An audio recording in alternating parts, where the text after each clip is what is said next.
प्रधानमंत्री नरेंद्र मोदी की तीसरी पारी एक बहुत बड़े घोटाले से उसकी शुरुआत होने जा रही है और वो है एक स्टॉक मार्केट घोटाला। राहुल गांधी ने एक बहुत बड़ा आरोप लगाया है दोस्तों, और इसका सीधा ताल्लुक 5 करोड़ परिवारों के साथ है। राहुल गांधी कह रहे हैं कि प्रधानमंत्री नरेंद्र मोदी और देश के गृह मंत्री अमित शाह के कहने पर एक बहुत बड़ा स्टॉक बाजार घोटाला हुआ है, करीब 30 लाख करोड़ रुपए के नुकसान का, जिसमें कई छोटे छोटे निवेशक बर्बाद हो गए। और प्रधानमंत्री नरेंद्र मोदी, अमित शाह दोनों ने अडानी के न्यूज चैनल में यह अपील की। दिलचस्प बात यह है दोस्तों, राहुल गांधी ने इसमें कई लोगों को घेरे में लिया है। प्रधानमंत्री नरेंद्र मोदी और अमित शाह, प्रधानमंत्री नरेंद्र मोदी के परम मित्र गौतम अडानी, क्योंकि उन्हीं के न्यूज चैनल में यह बात कही गई थी। और जो तीसरी अहम बात है, एग्जिट पोलस्टर्स। राहुल गांधी कह रहे हैं कि लगातार इस मुद्दे पर चाहे प्रधानमंत्री हो या देश के गृह मंत्री कह रहे थे कि शेयर बाजार में उछाल आने वाला है, और ये उनका काम नहीं है, ये प्रधानमंत्री और देश के गृह मंत्री अमित शाह का काम नहीं है, अगर वो कह रहे थे। और फिर हमने देखा एग्जिट पोल होता है, भाजपा को 400 सीटें पार बताया जाता है, जो हकीकत से कोसों दूर थी। कम से कम 4 जून के नतीजे यही बताते हैं, और शेयर मार्केट में जबरदस्त उछाल आता है। दोस्तों, राहुल गांधी की प्रेस कॉन्फ्रेंस सुनाने से पहले मैं आपको सुनाना चाहूंगा कि जो प्रधानमंत्री और गृह मंत्री पर वो हमला बोल रहे हैं, दरअसल गृह मंत्री अमित शाह और प्रधानमंत्री नरेंद्र मोदी ने कहा क्या था, ये सुनते हैं। तो 6 जून के पहले आप बाय कर लेना, 4 जून के पहले वो सूट अप करेगा। 4 जून जैसा आपने कहा, जिस दिन चुनाव का नतीजा आएगा, आप उस हफ्ते भर में देखना कि यानी भारत का स्टॉक मार्केट के लिए उसके सारे जो उनके प्रोग्रामिंग के जो प्रोग्रामिंग वाले सारे उनके थक जाएंगे। तो ये वो बयान है जिसके ऊपर राहुल गांधी उन पर हमला बोल रहे हैं। अब मैं आपको ले चलता हूं राहुल गांधी की प्रेस कॉन्फ्रेंस की तरफ, और आइए सुनते हैं उनका पूरा प्रेस कॉन्फ्रेंस दोस्तों, क्योंकि आजाद भारत के इतिहास में ऐसा कभी नहीं हुआ जब स्टॉक मार्केट को लेकर प्रधानमंत्री और गृह मंत्री मशवरा दे रहे हैं कि शेयर बाजार में उछाल आएगा, और वो भी अडानी के न्यूज चैनल में। यकीनन दोस्तों, इस मुद्दे पर इसकी पूरी पड़ताल होनी चाहिए। आइए सुनते हैं राहुल गांधी क्या कह रहे हैं। नहीं, देखिए, आज हम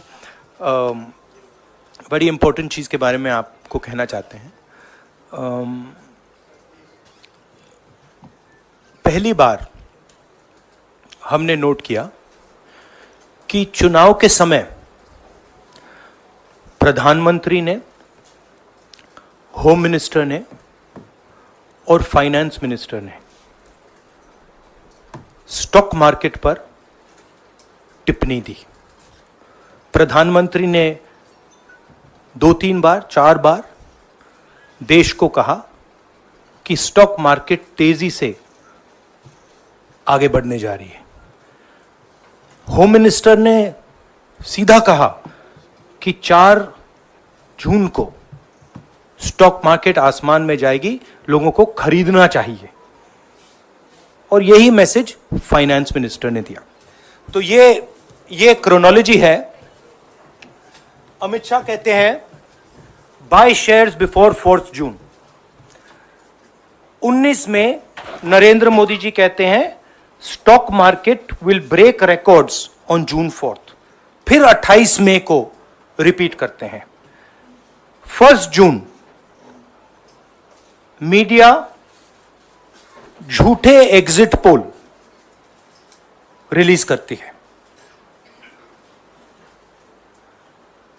बीजेपी का ऑफिशियल जो इंटरनल सर्वे था, वो उनको 220 सीट दे रहा था। तो ये इंफॉर्मेशन बीजेपी के लीडर्स के पास था। इंटेलिजेंस एजेंसीज ने 200 और 220 के बीच में सरकार को बताया था कि उनकी सीट्स आ रही हैं। 3 जून को स्टॉक मार्केट सारे रिकॉर्ड तोड़ देता है, और 4 जून को खटाक से स्टॉक मार्केट अंडरग्राउंड चला जाता है। अगला स्लाइड दिखाइए जरा। ये देखिए 31 मई massive stock activity, more than double what was there on 30th, more than double what was there on 29, 28। ये अनोमली देखिए। ये कौन लोग हैं? ये वो लोग हैं जो जानते हैं कि कोई ना कोई घपला हो रहा है। हजारों करोड़ रुपए यहां पे इन्वेस्ट हुए हैं, फॉरेन इन्वेस्टर्स ने इन्वेस्ट किए हैं, और उसके बाद 30 लाख करोड़ रुपए का लॉस होता है। किसका लॉस होता है? रिटेल इन्वेस्टर्स का लॉस होता है। तो ये जो आप देख रहे हैं हिंदुस्तान की स्टॉक मार्केट की हिस्ट्री का सबसे बड़ा स्कैम है, और इसके बारे में हम कुछ सवाल पूछना चाहते हैं। प्रधानमंत्री ने देश की जनता को इन्वेस्टमेंट एडवाइस क्यों दी, और 5 करोड़ परिवारों को जो इन्वेस्ट करते हैं उनको प्रधानमंत्री ने, होम मिनिस्टर ने स्टॉक खरीदने का आदेश क्यों दिया? दूसरा, दोनों इंटरव्यूज जो किए गए थे वो अदानी जी के जो चैनल्स हैं उनको दिए गए थे, उन पर सेबी का इन्वेस्टिगेशन हो रहा है, तो उन चैनल्स का क्या रोल है? और बीजेपी के बीच में जो फेक एग्जिट पोलस्टर्स हैं और ये जो फॉरेन इन्वेस्टर्स हैं, इनके बीच में क्या कोई रिश्ता है, और अगर रिश्ता है तो क्या है? हम जेपीसी चाहते हैं, हम इन्वेस्टिगेशन चाहते हैं, और देश इसकी सच्चाई जानना चाहता है। धन्यवाद। शुक्रिया राहुल जी। साथियों, अभी अभी राहुल जी ने आपको स्पष्ट तरीके से क्रोनोलॉजी समझ लिया है। बार बार गृह मंत्री कहते थे अब क्रोनोलॉजी समझिए। आज राहुल जी ने देश को क्रोनोलॉजी समझाया है। इसके ऊपर अगर आपके सवाल हैं तो एक एक करके आप पूछेंगे।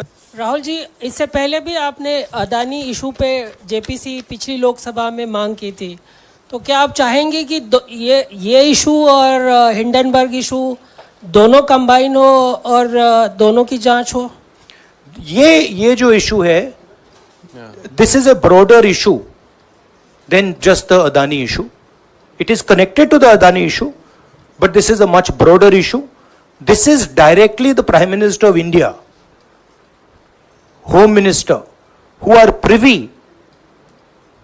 to data on actual election results, who have IB reports, who have their own data, who are advising retail investors to buy stock on the floor. This has never happened before. And by the way, the Prime Minister has never commented on stock market before this. This is the first time the Prime Minister has commented, very interestingly, and multiple times, one after the other, saying that stock market is going to boom, stock market is going to boom, stock market is going to boom. And at the same time, he has information that the exit polls are wrong. He has information that he knows what is going to happen because he has IB data and he also has his own party data. हाँ जी रवि। कई चैनलों ने मिलकर ये सब चीज़ किया है, जिस तरह से एग्जिट पोल करके लोगों को गुमराह किया है, जिस तरह से शेयर बाजार में सारा कुछ हुआ है। जी न्यूज़ ने भी इस मामले को उठाया है और बताया है, और आपके कहने का सीधा अर्थ है कि अडानी को इसका फायदा उठाने के लिए किया गया है? नहीं, मेरा कहने का ये अर्थ है कि उसमें अडानी इन्वॉल्व हो सकता है, मगर ये अडानी से बहुत बड़ी चीज़ है। इसमें बीजेपी के सबसे बड़े नेताओं ने कहा है, रिटेल इन्वेस्टर्स को मैसेज दिया है कि आपको स्टॉक खरीदना चाहिए। उनके पास इंफॉर्मेशन थी कि एग्जिट पोल्स गलत हैं, उनके पास इंफॉर्मेशन थी कि बीजेपी को फुल मेजॉरिटी नहीं मिलने वाली है, और वो जानते थे 3 जून को और 4 जून को क्या होने वाला है। कितने का? 30 लाख, कितना 30 लाख करोड़ का नुकसान हुआ है? कितने का? 30 लाख करोड़ रुपए का नुकसान हुआ है और हजारों लाखों करोड़ रुपए का चुने हुए लोगों को फायदा हुआ है। और हम इंक्वायरी चाहते हैं प्रधानमंत्री पर, होम मिनिस्टर पर, जिन्होंने एग्जिट पोल किया उन पर, और ये जो फॉरेन इन्वेस्टर्स हैं उन पर। हाँ शेमिन,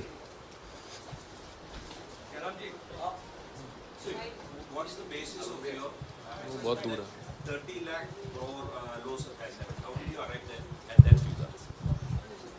Do you want to explain? This is based on the value, market value of all the companies the day before the results came, and the market value of the stock market of all the companies at the end of the day on results. हाँ संजीव, एक minute Sanjeev. Rahul ji, you've talked about, are you alleging the involvement of the Prime Minister and the Home Minister? Yes. And whose money is it? Yes, Are you that, saying that it is what I their am money? saying. I am saying that people very high up in the BJP have carried out this scam. I am saying they had partners who carried out these exit polls. We would like to know if these exit polls were actually carried out, if people were actually sent out. And we'd also like to know the methodology of these polls.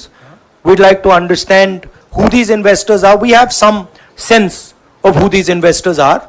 So we are not just speaking out of the air. We are confident that if an investigation is done, interesting things will be revealed. And we think the Prime Minister and Home Minister are directly involved in this. हाँ Siddharth, companies की भी आपको लगता है जांच होनी चाहिए जिनके शेयर बहुत अप गए, जिनके सबसे ज्यादा शेयर खरीदे गए और जिनके शेयर उसके बाद में बीच में बेचे भी गए, तो उन कंपनीज का भी को भी इस दायरे में आना चाहिए, आपको लगता है? हमारा कहना है कि यहाँ पे बड़ा क्लियर है कि स्कैम हुआ है।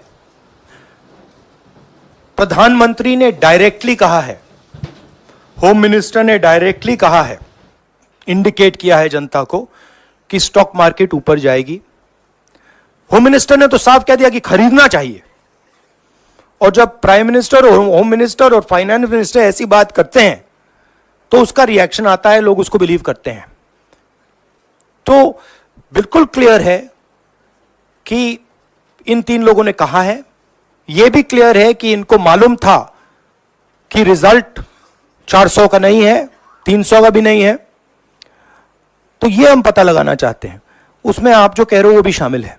राहुल जी, ब्रह्म प्रकाश दुबे, इंडिया डेली लाइव से। मेरा सवाल यह है कि जो आपने बताया है इतना बड़ा स्कैम है, पहले भी आपने कई मामले उठाए हैं, जेपीसी की मांग पहले नहीं मांगी गई है, तो क्या आपने कहा ये आपराधिक मामला है, क्या कोर्ट में जाएंगे या पुलिस में शिकायत दर्ज करेंगे? क्योंकि आप कह रहे बहुत बड़ा घोटाला है ये। नहीं भैया, मैंने अभी आपको शिकायत दर्ज करेंगे क्योंकि आप कह रहे बहुत बड़ा घोटाला है ये। नहीं भैया, मैंने अभी आपको बोला हम जेपीसी डिमांड कर रहे हैं, इन्वेस्टिगेशन डिमांड। अगर नहीं मांगते तो पुलिस में, कोर्ट में जाएंगे? जो भी करना है करेंगे, बट हम आपको ये इंफॉर्मेशन दे रहे हैं कि ये जो हुआ है ये नॉर्मल चीज नहीं है। इसमें प्रधानमंत्री ने इंडिकेशन दिया है, होम मिनिस्टर ने इंडिकेशन दिया है, फाइनेंस मिनिस्टर ने इंडिकेशन दिया है, अदानी जी के चैनल्स के थ्रू इंटरव्यूज किए हैं, और फाइनली लोगों ने इन्वेस्ट किया है, लोगों ने फाइनेंशियल एक्शन लिया है, कंपनीज ने शेयर खरीदे हैं। इसी विषय पर, एक मिनट, इसी विषय पर, इस स्टॉक मार्केट घोटाले पर ही हम सवाल ले रहे हैं। मौसमी, इसी विषय पर कीजिएगा बस। एक मिनट, आ रहा हूं यार, एक मिनट। राहुल जी करके आ रहा हूं यार। राहुल जी, हम लोग ने पहले भी देखा है कि आप लोग ने कई बारी जब सेशन होता है तो सत्ता पक्ष और विपक्ष आमने सामने होता है, जेपीसी की मांग होती है और सेशन पे सेशन वॉश आउट हो जाते हैं और जनता का पैसा वेस्ट होता है। तो क्या आपको ये तो बीजेपी की लाइन है। तो क्या नहीं, मतलब जनता का पैसा के सेशन वाटर, आप ऐसी टी शर्ट ले लो ना एक। मुझे मैं आपको दे टी-शर्ट लेने दूंगा, की जरूरत नहीं है, उनका वो सिंबल दे दूंगा आपको, ये राहुल उनकी जी, लाइन है। सवाल आपको पसंद नहीं आए वो अलग बात है, पर आपको किसी नहीं, के सवाल इस मुझे तरह बहुत से- पसंद आ रहा है। इस तरह से उंगली उठाने की जरूरत नहीं है। आप चेक बहुत अच्छा लग रहा है, बोलिए। बीजेपी का बैच पहनने की आप जरूरत सवाल नहीं। पूछे ना, सवाल नहीं, आपको भी जयराम साहब ये बोलना चाहिए, नहीं, सवाल गलत पूछिए। बात है। सवाल पूछे। मेरा बस ये सवाल था कि जेपीसी की मांग पे कई बारी कामकाज ठप हो जाता है, तो क्या आपको लगता है कोई और भी राह आप लोग सड़क की राह इख्तियार कर सकते हैं, क्योंकि ये आम आदमी का पैसा है। हम जनता को एक रियलिटी बता रहे हैं कि यहाँ पे क्लियरली एक स्कैम हुआ है। यहाँ पे प्राइम मिनिस्टर ने इंडिकेट किया है, यहाँ पे होम मिनिस्टर ने इंडिकेट किया है, यहाँ पे फाइनेंस मिनिस्टर ने इंडिकेट किया है। नॉर्मली बीजेपी की ये पोजीशन होती है कि जब भी हम कोई मुद्दा उठाते हैं तो हम पार्लियामेंट का टाइम वेस्ट कर रहे हैं। वही पोजीशन आपने अपनाई है, इसलिए मैंने आपसे कहा कि देखिए आप बीजेपी की पोजीशन ले रही हैं। रियलिटी एक सेकंड, रियलिटी ये है कि हम जेपीसी करवाएंगे। अब ऑपोजिशन में बहुत ज्यादा ताकत है, बहुत ज्यादा स्ट्रेंथ है, और पूरा जो पार्लियामेंट की सिचुएशन है वो बदल गई है। हाँ जयेंद्र, राहुल जी, जेपीसी की मांग जो आपने की है वो तो पार्लियामेंट सेशन में होगी, लेकिन ये जो आम निवेशक हैं देश भर के जिनका 30 लाख करोड़ डूबा है, उनमें कर्नाटक के, तेलंगाना के, हिमाचल के भी लोग होंगे। तीनों राज्यों में आपकी सरकार है, क्या राज्य की जो जांच एजेंसी है उसके जरिए आप जो उन राज्यों के निवेशकों का कम से कम पैसा डूबा है, ये जो आप पूरे नेक्सस की बात आप कर रहे हैं, गुमराह करने की बात कर रहे हैं, क्या वहां से कोई कार्रवाई की हम उम्मीद कर सकते हैं? सोचा जा सकता है, बट ऐसी चीज के लिए शायद जेपीसी सही औजार होगा। हाँ Ranjita, last question Ranjita, okay, Mohit is asked, Ranjita यार आप पूछते रहे। मोहित चलो, आपको ऐसे सर मैं इज अपसेट सर मैं मोहित आपने चमत्कार किया, पूछ लीजिए। सर मैं मोहित हूँ, न्यूज नेशन से। नहीं जानता हूँ।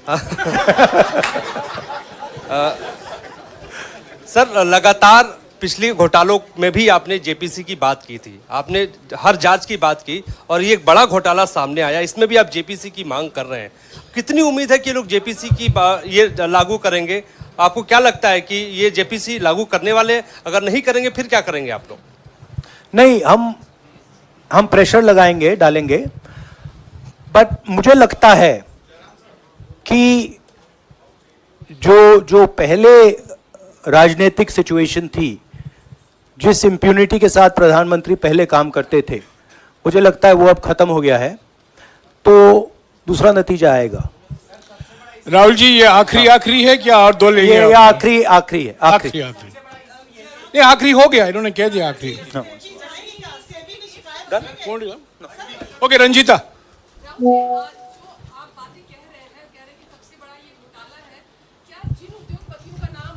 लेते रहे हैं, चुनावी जो रैलियां रही हैं उसमें भी और उसके बाद भी, क्या आप कहना चाहते हैं कि सरकार ने मदद की है उन उद्योगपतियों को और अमीर बनाने में? नहीं, मैं कह रहा हूं, मैं सिर्फ सरकार की बात नहीं कर रहा हूं, मैं दो इंडिविजुअल्स की बात कर रहा हूं। प्रधानमंत्री ने और हिंदुस्तान के सब रिटेल इन्वेस्टर्स जिनको नुकसान हुआ है, मैं आपसे बोल रहा हूं, आपको यह बात समझ आ जाएगी। आपका पैसा गया है, आपकी कमाई गई है, आपको नुकसान हुआ है, और इसमें करोड़ों युवा हैं जो ईमानदार हैं। तो नरेंद्र मोदी जी ने, अमित शाह जी ने आपको मैसेज दिया कि 4 तारीख को स्टॉक मार्केट आसमान छुएगी, और आपने उन पर भरोसा किया। मगर सच्चाई यह थी कि नरेंद्र मोदी को मालूम था कि 4 जून को स्टॉक मार्केट आसमान नहीं छुएगी।